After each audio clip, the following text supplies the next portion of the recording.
Sanders spent yesterday afternoon laying out in more detail than usual his views for shaping the Democratic Party's agenda and the need for elected officials to focus on achieving progressive political gains. Now, the reason he's doing that is because he also, I think, understands he's going to go to the convention. He's going to try to get his ideas included in the Democratic Party platform.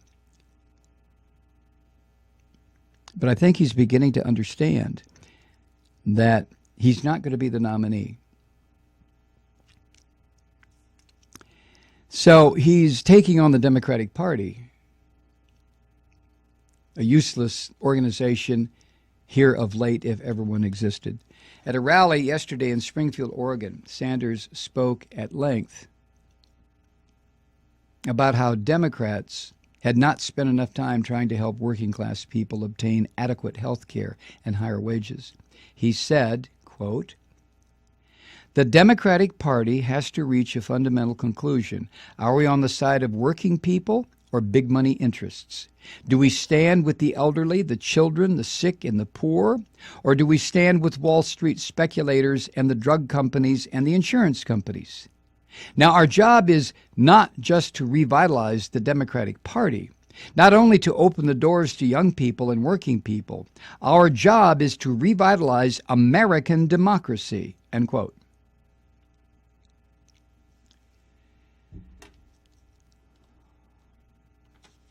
I mentioned this the other night, and not to be some kind of a prophet of doom,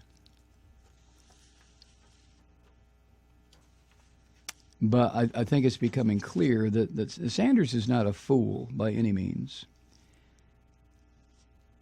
And I think he feels he's really fought the good fight and awakened an awful lot of people in this country. He said, quote, the problem we are having now is not, in my view, that the Republicans are winning elections. The problem is that the Democrats are losing elections. In November of 2014, he went on, the midterm elections, 63% of the American people did not vote. 80% of young people and low-income people did not vote. And I think the reason for that is the Democratic Party up to now has not been clear about which side they are on the major issues facing the country, end quote.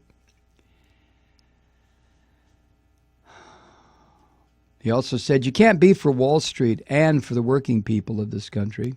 You can't be for the drug companies and for the needs of senior citizens and veterans. You can't be on the side of those workers who have lost their jobs because of disastrous trade agreements and support those corporations who have thrown millions of our workers out on the street.